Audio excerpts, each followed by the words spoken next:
आज की इस वीडियो में हम बात करने वाले हैं डबल ए ट्रिपल सी में जो लिस्ट आई हुई है इन एलिजिबल कैंडिडेट्स की, मतलब कि जिनको राउंड 1, राउंड 2, राउंड 3 में जो सीट्स मिली हैं तो वो बच्चे बाहर स्टेट में काउंसलिंग में पार्टिसिपेट कर सकते हैं, नहीं कर सकते, सेंट्रल में आगे पार्टिसिपेशन कर सकते हैं कि नहीं कर सकते। इसके ऊपर एक नोटिस आई हुई है। तो किसी बच्चे का कमेंट था कि प्लीज सर उस लिस्ट को एक बार एक्सप्लेन कर दीजिए, तो इस वीडियो में उसको एक्सप्लेन करने वाला हूँ। आफ्टर दैट इंपॉर्टेंटली बच्चे बोलते हैं सर आप अदर स्टेट्स का तो वीडियो बना रहे एक्सप्लेनेशन, पर हमारे छत्तीसगढ़ का भी एक जरूर बना दीजिए। तो मैंने आइडियली खास उन्हीं को लेके कि काउंसलिंग प्रोसेस स्टार्ट हो चुकी है छत्तीसगढ़ की, बट अभी डेट बची हुई है, और जो लोग फॉर्म भर चुके हैं वो भी, और जो फॉर्म नहीं भरे हैं उनके लिए भी, क्योंकि हमारे यहाँ पे अगर आपने कुछ गलती की है तो एडिट करने के लिए भी कुछ एक्स्ट्रा चार्जेस नहीं किए जाएंगे उस फॉर्म में भरने पे। अगर आप लोग फॉर्म भर चुके हैं तब भी मेरी वीडियो को अच्छे से देखकर समझ लीजिएगा, और अगर नहीं भरे हैं तो बिल्कुल एक बार फॉर्म भरने के पहले 10 मिनट और रुक जाइए, इस वीडियो को प्रॉपरली पूरा डिटेल देख लीजिए, आफ्टर दैट फिर आगे बढ़िएगा। हाय एवरीवन, मेरा नाम है डॉक्टर सोमेश कुशवाहा। ऐसी हेल्पफुल वीडियोज लेकर मैं आप लोगों के लिए आता रहता हूँ। चलिए बिना किसी देरी के आज की वीडियो को हम लोग स्टार्ट कर लेते हैं। तो देखिए अब नोटिस आप लोग को दिखलाई दे रही होगी, 24 तारीख के डेट पे नोटिस निकली हुई थी। ये नोटिस अगर आप लोग को चाहिए तो मेरे Telegram channel doctor Somesh Kushwaha से इजीली आप उसको डाउनलोड करके व्यू कर पाएंगे। लिखा हुआ है कि list of in eligible candidates, मतलब कि जो अब एलिजिबल नहीं रह गए, मतलब कि अब ये लोग कहीं और एलिजिबल नहीं हैं टू पार्टिसिपेट इन सेंट्रल, ना तो आप अगले सेंट्रल काउंसलिंग में पार्टिसिपेशन ले पाएंगे, मतलब कि स्टेट वैकेंसी राउंड में, या फिर स्टेट में जो अलग अलग स्टेट्स का चल रहा होगा वहाँ पे union territories central pool Kota counselling 2024 for admission in ASU and HPG courses for academic year 24-25।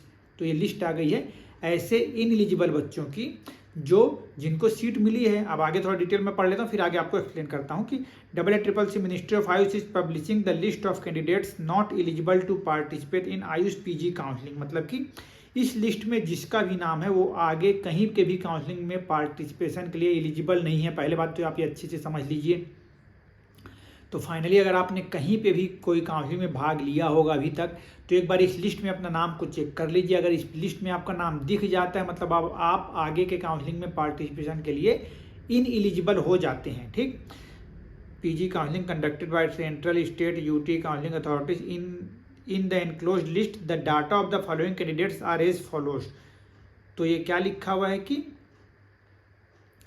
In eligible हैं, कैसे कैसे हो पाएंगे, आगे पार्टिकुलर्स लिख दिया थोड़ा सा एक टेबल बनाकर कि round 1 admitted candidates, round 2 admitted candidates, round 3 allotted candidates. ठीक है, राउंड 1 और राउंड 2 में जो भाग ले चुके हैं वो तो है ही, जिनको एडमिशन मिल चुका है वो तो है ही, साथ ही साथ राउंड 3 में जो अलॉटेड है इनको क्या बोल रहे हैं ये, these candidates secured their respective all India quota seats under, मतलब कि ये जो आगे लिस्ट में नाम है वो बच्चों ने क्या किया है, या तो गवर्नमेंट में, या तो गवर्नमेंट एडेड में, सेंट्रल यूनिवर्सिटीज़ में, नेशनल इंस्टीट्यूट्स में, डीम्ड यूनिवर्सिटीज़ में, and are not allowed to participate in central state UT central pool counselling for admission to PG। ठीक है, मतलब कि इस लिस्ट में जिसका जिसका नाम हो उन्होंने चाहे तो गवर्नमेंट में लिया हो, चाहे सेमी गवर्नमेंट में, चाहे प्राइवेट में, मतलब कहीं पे भी आपको सीट अब मिल चुकी है। दैट्स वाई अब आप कहीं पे भी आगे अभी पार्टिसिपेशन में इन एलिजिबल कर दिए गए हैं। कौन कौन से बच्चे हैं आप खुद से चाहे तो आप लिस्ट में नाम देख पाएंगे, ऐसा करके पूरा यहाँ पे लिखा हुआ है। हालांकि मैं सच बोलूँ तो मुझे ये लिस्ट उतनी पसंद नहीं आई, बहुत ही खिचड़ी बना दी है इन्होंने। आइडियली इनको अलग अलग बनाना था, आयुष का, होम्योपैथी का, सिद्धा का, आयुर्वेद का, क्लियरली इंडिविजुअल बनाते तो बेहतर हो पाता, बच्चों को समझने में भी और रैंकिंग भी एक समझ में आ पाती इजली कि कौन से रैंक वाले बच्चों को कहाँ कहाँ मिल गया है कि नहीं मिला, ऐसा करके थोड़ा सा एक आइडिया लग जाता अपने को। पर ये ऑल आयुष काउंसलिंग लिख दिया ना। अब ये देखिए पहली नंबर पर जो जैसे लिखा है ना, देखिए यहाँ पे 674 AIR यहाँ पे लिखा है, बट इनको होम्योपैथिक फिलोसॉफी, मतलब ये होम्योपैथी वाले स्टूडेंट होंगे। 933 रैंक पे क्रिया शरीर, मतलब कि आयुर्वेद का स्टूडेंट है। 4366 मतलब पंचकर्म, मतलब आयुर्वेद वाला स्टूडेंट है। फिर ऐसे मतलब ये पूरा मिक्सअप कर दिया, बहुत ही कंफ्यूजिंग हो गया, क्योंकि भाई होम्योपैथी में भी तो कोई 674 रैंक वाला हो सकता है, 600 तो जाने दीजिए, शुरू के टॉप 10 में 1 2 3 4 100 तक तो हो ही सकती है इजीली ना। तो ये बहुत ही कंफ्यूजन क्रिएट करने वाला लिस्ट बना दिए। बट अब आपको आइडियली क्या करना है, अपना नाम इसमें गूगल कर लीजिएगा, आपको अगर दिख जाता है मतलब कि आप कहीं भी पार्टिसिपेशन के लिए एलिजिबल नहीं है, इसको याद रखिएगा। तो ये लिस्ट में इतना ही था, इसमें कुछ बहुत ज़्यादा एक्सप्लेन करने की बात नहीं है। बस एक गलती इन्होंने की है कि सब कुछ मिक्सअप कर दिया इन्होंने, ये बहुत बड़ी गलती कह दी है। नेक्स्ट बार से शायद ये मेरी बातों को समझ पाएंगे आयुष वाले, तो अलग अलग बना देंगे तो बेहतर हो जाएगा हमारे समझने के लिए, और उनकी भी समझ अच्छे से समझ में आ पाएगी। नेक्स्ट इंपॉर्टेंट जिसके लिए ये वीडियो मैं तैयार कर रहा हूँ वो है आयुष काउंसलिंग छत्तीसगढ़ में जो होने वाली है। तो हम सबसे पहले चलते हैं शेड्यूल को देख लें। इसके पहले ही मैंने डिटेल वीडियोस बना रखी हैं कि कब कब क्या क्या होने वाला है, फिर भी एक ओवरव्यू इस शेड्यूल पे मैं आपको दे देता हूँ। एक इम्पॉर्टेंट पॉइंट आप लोग याद रखिएगा कि किसी भी राउंड में नया, मतलब जैसे राउंड 1 हमारे यहाँ पे होगा, एक तो इम्पॉर्टेंट चीज़ ये है छत्तीसगढ़ में इस बार की छत्तीसगढ़ में अब पीजी की जो काउंसलिंग है वो भी ऑनलाइन माध्यम से कराई जा रही है, पूरा पोर्टल बना करके, है ना। और यहाँ पे देखिए क्या लिखा हुआ है, रजिस्ट्रेशन एंड पेमेंट डिटेल। तो रजिस्ट्रेशन एंड पेमेंट में ध्यान से देखिए, पहले राउंड के लिए लिखा हुआ है कि 23/10 से 31/10/2024 तक के लिए रजिस्ट्रेशन होगा। आफ्टर दैट राउंड 2 में भी no new registration in round 2 लिखा हुआ है। अच्छा, राउंड 2 में भी नया रजिस्ट्रेशन हो जाएगा। मॉपअप राउंड में नो न्यू रजिस्ट्रेशन लिखा हुआ है, ये आपको विशेष ध्यान रखना है। तो राउंड 1 में जो पार्टिसिपेशन करना, अगर आपका लिस्ट में नाम आ रहा है तो मेरी सलाह होगी राउंड 2 का वेट मत करिए, आपको डायरेक्टली राउंड 1 में पार्टिसिपेशन कर लेना चाहिए। 23 से 31 तक के बीच में चॉइस लॉकिंग का बहुत सोच समझकर, क्योंकि यहाँ पे इस साल एक प्राइवेट कॉलेज है, महावीर आयुर्वेदिक कॉलेज, जो सुंदरा राजनांदगांव में स्थित है, वहाँ पे भी सीट्स अवेलेबल हो गई हैं। तो आपको खुद से निर्णय लेना है कि आपको वहाँ के लिए फॉर्म भरना है कि नहीं भरना है, किस सीक्वेंस में भरना है, सब कुछ बहुत अच्छे से आपको अपनी प्रियोरिटी के हिसाब से जरूर सेट कर लीजिए और आफ्टर दैट काउंसलिंग प्रोसेस में भाग लीजिए, तो ज़्यादा बेनिफिशियल आपके लिए हो पाएगा। मेरिट लिस्ट का पब्लिकेशन होगा 4 तारीख को, प्रोसेस ऑफ सीट अलॉटमेंट 4 और 5 को हो जाएगा, रिजल्ट आएगा 6 तारीख को। मतलब कि आपको फॉर्म भरना है, उसको 6 नवंबर का आपको वेट करना है। उसके बाद 8 और 9 को स्क्रूटिनी और एडमिशन प्रोसेस स्टार्ट हो जाएगा राउंड 1 के लिए। आफ्टर दैट अगर कोई सीट बचती है तो राउंड 2 का प्रोसेस होगा, न्यू, जिसमें कि न्यू रजिस्ट्रेशन अवेलेबल लिखा गया है यहाँ पर, ठीक है। उसके बाद मॉपअप राउंड, जिसमें कि नो न्यू रजिस्ट्रेशन रहेगा, और अगर सीट बच जाती इन सब के बाद भी तो एक्स्ट्रा वैकेंसी राउंड ऑर्गेनाइज किया जाएगा। मतलब कि पहले राउंड के बाद जितने भी जो राउंड्स हैं वो डिपेंड करते हैं कि सीट हमारे यहाँ पे वैकेंट है कि नहीं, तो इस बात को आप ध्यान रखिएगा, ठीक है। तो ये हो गई हमारी मेरिट लिस्ट। अब जो काउंसलिंग प्रोसेस है बहुत ज़्यादा कॉम्प्लिकेटेड वाली बात नहीं, मैं ऑलरेडी बहुत सारी वीडियोस मैंने ऑलरेडी इनके ऊपर बना रखे हैं, फिर भी बच्चों की इच्छा थी कि सर एक बार आप एक्सप्लेन कर दीजिए कि क्या क्या लिखा हुआ है। तो कुछ पॉइंट्स मैंने एक बार पढ़े हैं, तो बहुत डिफरेंट तो नहीं पता चला है मुझे अभी तक। तो अगर आप लोग मुझे फॉलो कर रहे हैं, प्रीवियस वीडियोस को देखते हुए आ रहे हैं, तो वही सब बातें लिखी हुई कि कैसे रजिस्ट्रेशन करना है, कैसे क्या करना है। 1-2 पॉइंट्स जो मुझे बतला देनी है वापस से, वो मैं आपको भी रिपीट कर दे रहा हूँ। तो एक तो ये साइट है आप लोगों के लिए, आप सभी को पता चल ही गया होगा कि इसी साइट में अपने को फॉर्म फिलअप करना है। आप कहेंगे तो अभी रुकिए, इस वीडियो के अंत में वो साइट एक बार मैं विजिट करा दूंगा। हालांकि पहले भी मैंने साइट विजिट कराई हुई है, उस समय रजिस्ट्रेशन लिंक वहाँ पे नहीं शो कर रहा था। cgiayush.admissions.nic.in में आपको जाना है और बाकी वही मोबाइल नंबर, ईमेल आईडी आपका जो पुराना डाले थे ये पीजीटी के समय, वही से आपको बनाना है। यहाँ पे वही सब चीज़ें करनी है और खुद से आप भरेंगे तो बेहतर होगा, मतलब खुद से फॉर्म फिलअप करेंगे तो दिक्कत नहीं होगी किसी भी प्रकार की। यहाँ पे देखिए क्या लिखा हुआ है, all India quota seats and state quota seats of private institute are open in nature, no reservation. मतलब कि ये सभी यूआर कैटेगरी की सीट्स हैं एंड डोमिसाइल फ्री हैं। मतलब प्राइवेट, क्योंकि आप सभी को पता है कि जो प्राइवेट कॉलेज के जो 15% सीट्स हैं उनका काउंसलिंग और स्टेट अथॉरिटी, मतलब स्टेट के सीट्स की काउंसलिंग प्राइवेट कॉलेज के लिए, दोनों की ही काउंसलिंग इसी एडमिशन की, इसी काउंसलिंग स्कीम के थ्रू होने वाली है, ठीक। तो वही बात यहाँ पे लिखी है कि पूरी सीट्स जो प्राइवेट कॉलेज की हैं पूरी डोमिसाइल फ्री हैं, फ्री ऑफ नेचर हैं, मतलब कोई भी बच्चा कहीं कभी इसको फॉर्म फिलअप कर पाएगा। अब आगे यहाँ पे क्या लिखा हुआ है कि candidates are advise to confirm the fee structure any other additional fee from the colleges. मतलब ये इंडिविजुअल लिख दिया गया है, मतलब जनरल सभी के लिए लिखा गया, पर हमारे छत्तीसगढ़ में केवल एक ही प्राइवेट कॉलेज है ना, तो उसके बारे में लिखा हुआ है कि यहाँ का एडमिशन लेने के पहले या फिर इन सब्जेक्ट्स में या फिर इस कॉलेज में चॉइस फिलिंग करने के पहले, महावीर कॉलेज में स्पेसिफिकली, है ना, तो आपको फी स्ट्रक्चर और कोई भी और अदर एडिशनल फीस वो सब बारे में आपको डिटेल पता कर लेना है कि हॉस्टल फी कितनी है, बाकी क्या फीस है, टोटल कितना फ़ी आपको कुल पे करना है, सब चीज़ें समझ के ही आगे आप प्रोसेस में पार्टिसिपेशन करिएगा। क्योंकि गवर्नमेंट के तो चलो ठीक है, जो है सो रहेगा ही, पर प्राइवेट में बहुत कुछ ऊपर नीचे रहता है, तो उसको एक बार देख लीजिएगा। Candidates are further advise to fill the application themselves not through any agent और थर्ड पार्टी, ताकि किसी भी प्रकार की गलती ना हो पाए। फिर आगे एक पॉइंट और लिखा हुआ है कि a candidate can submit online application registration form only once, केवल एक बार ही आप रजिस्ट्रेशन कर पाएंगे, तो दोबारा फॉर्म भरने का कोशिश मत करिएगा। अन्यथा क्या लिखा हुआ है यहाँ पे, सेल भी डी बार, अन्यथा आप लोग डी बार भी किए जा सकते हैं, मतलब कि काउंसलिंग से बाहर भी किए जा सकते हैं। नेक्स्ट बाकी सब बातें तो ठीक ही हैं। फॉर्म फिलअप करते समय आपको जो भी डाटा पुटअप करेंगे AIA-PGT के रिगार्डिंग ही रहेगा, तो उसी का ऑटोमेटिक के पूरा फिलअप ले लेगा। इसमें ज़्यादा कुछ अपने को पहले से कुछ करने की आवश्यकता नहीं पड़ेगी इनको, ठीक। अब आगे क्या लिखा है यहाँ पे, candidates can choose state quota और all India seats of private institute और both during registration as per their eligibility and choices. तो आप प्राइवेट कॉलेज के लिए ऑल इंडिया कोटा वाला ऑप्शन भी चूज कर सकते हैं, स्टेट कोटा वाला ऑप्शन भी चूज कर सकते हैं, क्योंकि वो डोमिसाइल फ्री है, ठीक। आपको देख लीजिएगा वहाँ पे एडमिशन लेना है कि नहीं लेना है, उसके पहले फीस पता करना बहुत जरूरी है। Registration application fee will be paid once till mop up round, मतलब कि एक बार आप पे करते हैं और आपको पूरा मॉपअप राउंड तक ये फिर काम आएगा। मतलब हर रजिस्ट्रेशन में आपको नया पेमेंट करने की आवश्यकता नहीं पड़ेगी। और ये जो रजिस्ट्रेशन फी है वो नॉन रिफंडेबल है, एक बार जमा करेंगे वो वापस नहीं होगा।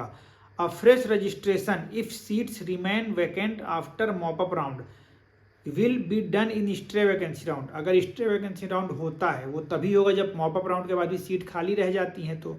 और फिर ये कह रहे हैं कि स्ट्रे वैकेंसी राउंड में हम नया रजिस्ट्रेशन करने का भी मौका दोबारा देंगे, बोल रहे हैं, ठीक। Along with payment of registration fee, उसके लिए वापस से आपको फी पेमेंट करना पड़ेगा, कोई दिक्कत नहीं उसमें। जो पहले से कर रखे हैं उनको नहीं करना पड़ेगा। Those who had already registered themselves and did not get any seat in previous rounds of counseling need not to register again, ठीक है। इसलिए आपको घबराना नहीं है। अगर आपने राउंड 1 में ही रजिस्ट्रेशन कर लिया तो इससे फ़ायदा यह है कि पूरा काउंसलिंग प्रोसेस में आपको दोबारा रजिस्ट्रेशन नहीं करना पड़ेगा। भले ही आपको मतलब राउंड 1 में आपने रजिस्ट्रेशन किया, सीट नहीं मिली, कोई बात नहीं, राउंड 2 में आप आ जाइए। राउंड 2 में सीट नहीं मिली, कोई बात नहीं, मॉपअप राउंड में भी आप चॉइस फिलिंग कर सकते हैं, उसमें भी सीट नहीं मिली, स्ट्रे वैकेंसी राउंड में आप चॉइस फिलिंग कर सकते हैं, ठीक। तो ये फ़ायदा मिल जाएगा, इसीलिए मैं आपको बोल रहा हूँ कि शुरू से ही पूरा आप फॉर्म भरिए। अब आगे क्या लिखा हुआ यहाँ पे, candidate willing to participate in counselling process has to deposit security money, जो कि मैंने ऑलरेडी बता रखा है कि 10,000 रुपये सिक्योरिटी मनी यहाँ पे रखी गई है, इरिस्पेक्टिव चाहे आप गवर्नमेंट के लिए भरें चाहे प्राइवेट कॉलेज के लिए भरें, ठीक है। 10,000 सिक्योरिटी मनी है। Round 1, round 2, round 3 stay vacancy round अगर रहेगा तो ऐसा करके यहाँ पे बता दिए हैं। बहुत कुछ खास बात नहीं है यहाँ पे, फिर भी मैं आपको प्रोसेस बतला दे रहा हूँ। सिंपली आप सभी को पता चल चुका है इतना फॉर्म्स को देखते हुए, या फिर चाहे तो प्रीवियस वीडियोस को भी जरूर एक बार अच्छे से देखिएगा। क्या लिखा हुआ है, after online registration, online registration आपको करना है। Candidate must fill the choices of college subject in order of their preferences higher to lower, मतलब कि सबसे टॉप प्रायोरिटी में आपका क्या सब्जेक्ट या कॉलेज है। अगर मैं स्पेसिफिकली छत्तीसगढ़ के बारे में बोलूँ तो सब्जेक्ट, क्योंकि कॉलेज तो एक ही है गवर्नमेंट का हमारा रायपुर, उसी के रिगार्डिंग आप लोग बात करेंगे कि काय चिकित्सा पहले चाहिए कि स्वास्थ्य वृत्ति पहले चाहिए, है ना। तो वैसे ही आपको टॉप प्रायोरिटी, मान लीजिए पहले काय चिकित्सा, तो काय चिकित्सा नंबर 1 पे लिखिए, फिर दूसरे नंबर पर स्वास्थ्य वृत्ति, दूसरे नंबर पर स्वास्थ्य वृत्ति लिख लीजिए। आप जो भी ऑप्शंस आपको इसी सीक्वेंस के हिसाब से जमा लेना है, जहाँ जहाँ आप सब्जेक्ट ले सकते हैं। मान लीजिए आपको कोई ऐसा सब्जेक्ट है जो आप नहीं लेना चाहते बिल्कुल भी, तो उसको बिल्कुल भरिए ही मत, ठीक। नहीं तो मिलेगा तो फिर दिक्कत की हो जाएगा आप लोग के लिए। And lock it before the server time, और आपको चॉइस फिलिंग करने के बाद सर्वर टाइम के पहले पहले लॉक भी करना है। The submitted field choices can be modified by unlocking choices till stipulated time, मतलब कि आप इसमें एडिट कर सकते हैं, चॉइसेस को आप वापस से एडिट कर सकते हैं। मतलब अगर आप मतलब पूरा फॉर्म भरने के बाद अगर आप मेरी वीडियो अभी देख रहे हैं तो वापस से एक बार अपना चॉइसेस को एक बार अच्छे से सीक्वेंस को देख लीजिए। और अगर आपको लगता है कि इसमें कुछ एडिट करना चाहिए, आपको कुछ सब्जेक्ट ऐड करने हैं, ऊपर नीचे करने हैं, डिलीट करना है, तो आप अभी भी कर सकते हैं। If candidate do not lock the choices submitted by them, अगर आप चॉइस फिलिंग किए और लॉक नहीं करते हैं तो it will be automatically locked as per schedule और सर्वर टाइम। तो आपको घबराने की बात नहीं है, जैसे ही सर्वर का टाइम अप हो जाएगा, मतलब 31 अक्टूबर को ये ऑटोमेटिक लॉक हो जाएगा, ठीक है। तो घबराना नहीं उसमें। फिर प्रोसेस क्या है, तो मेरिट लिस्ट बनकर आएगी, चॉइस फिलिंग आप कर रखेंगे, अवेलेबिलिटी ऑफ सीट के आधार पे आपका लिस्ट में नाम आ जाएगा कि आपको मिल रही है कि नहीं मिल रही, उसके अकॉर्डिंग फिर आपको अगर सीट मिलती है तो डाउनलोड सीट अलॉटमेंट लेटर आपको करना है। फिर उसके बाद उसको ले करके डॉक्यूमेंट वेरिफिकेशन और फिजिकल रिपोर्टिंग आपको इंस्टीट्यूट्स में करनी है, ठीक है। ऐसा करके यहाँ पे लिखा हुआ है। अब यहाँ पे पहले राउंड के लिए एक स्पेसिफिक चीज लिखी है, candidates who have been allotted a seat in round 1 can opt for willingness to upgrade in round 2, मतलब कि राउंड 1 में जिनको सीट मिलती है तो वो राउंड 1 के सीट को ले करके विलिंगनेस फॉर अपग्रेड डाल सकते हैं, ताकि वो राउंड 2 में पार्टिसिपेशन कर पाएँ, जैसे कि सेंट्रल काउंसिलिंग में होता है। और मॉपअप राउंड, और या फिर आप चाहें तो मॉपअप राउंड में भी ऐसा कर सकते हैं, ठीक। If any candidate have opted upgradation in any round of counseling but did not fill choices, then his earlier allotted seat will be retained. मतलब कि इससे फायदा क्या होगा कि मान लीजिए राउंड 1 में आपको सीट मिली है और आप विलिंगनेस फॉर अपग्रेड डाल दिया भी है ना, और बाद में आपका मन नहीं हो रहा कि मैं विलिंग अपग्रेड करूं तो छोड़ दीजिए उसको चॉइस फिलिंग। अगर आप नहीं करते हैं तो जो पहले की आपकी सीट मिली हुई है वही सीट आपको मिले रह जाएगी, तो ये आपके लिए बेस्ट ऑप्शन हो जाएगा अभी। ठीक, फिर आगे क्या लिखा हुआ यहाँ पे, in round 1 it is mandatory to take admission in government colleges. अगर आपको राउंड 1 में गवर्नमेंट कॉलेज आपने भरा हुआ है, जो भी सब्जेक्ट आपने भरा है, अगर आपको वो सीट मिल जाती है तो मैंडेटरी है, मतलब आपको वो सीट लेनी ही लेनी है आफ्टर सीट अलॉटमेंट। ठीक है, otherwise candidate will be ineligible in further rounds of counselling. नहीं तो अगर आपको गवर्नमेंट कॉलेज की सीट मिली और आपने नहीं ली तो आप फर्दर काउंसलिंग के लिए इनएलिजिबल हो जाएंगे। लेकर के विलिंगनेस फॉर अपग्रेड डाल सकते हैं अभी भी, ये ध्यान रखिएगा। और आगे क्या लिखा है यहाँ पे, after admission he can opt for upgradation in round 2। वही बात मैं आपको बोल रहा हूँ कि एडमिशन लेके आप राउंड 2 में भर सकते हैं भले ही। ठीक, in case of private colleges ही और सी has option of free exit only for round 1।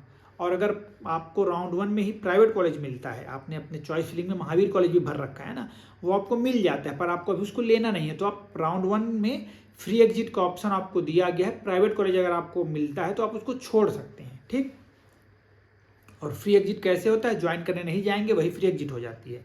All admissions and resignations if allowed will be made through online. ये सभी बात मैंने आप लोग को बतला रखी है। फिर राउंड 1 का पब्लिकेशन आ जाएगा लिस्ट, फिर आपको डॉक्यूमेंट लेकर पूरा जाना है, कॉलेज में रिपोर्ट करना, जो भी मेंशन होगा साइट पे, है ना। और यहाँ पे एक चीज़ और लिखिए कि अगर आप PWD कोटा से आप फॉर्म फिलअप कर रहे हैं तो ये कहाँ का होना चाहिए, PWD certificate made by state divisional district medical board only. और अगर सेंट्रल वाले से अगर आप बनवाए होंगे तो वो यहाँ पे चल नहीं पाएगा, ऐसा ये बतला रहे हैं। ठीक, इसको ध्यान रखिएगा। बाकी ऐसे ही राउंड 2 भी है और ऐसे ही राउंड 3 भी है, तो इनमें कुछ खास बातें नहीं। राउंड 1 में ही थोड़ा सा एक एडिशनल बात यहाँ पे कह दी गई है, बाकी अगर जरूरत पड़ती है तो राउंड स्टे वैकेंसी राउंड होगा। इस प्रकार से छत्तीसगढ़ के काउंसलिंग प्रोसेस को भी मैंने आप लोगों के लिए एक्सप्लेन कर दिया है। आई होप कि अब आपके मन में जो कुछ डाउट्स अगर बच गए होंगे तो इस वीडियो को देखने के बाद क्लियर हो जाएंगे। और यदि इसके बाद भी काउंसलिंग से रिलेटेड कोई क्वेरी आपके मन में आती है तो इस वीडियो के नीचे कमेंट कर दीजिएगा। I will definitely try to help you all. Stay connected and thank you so much.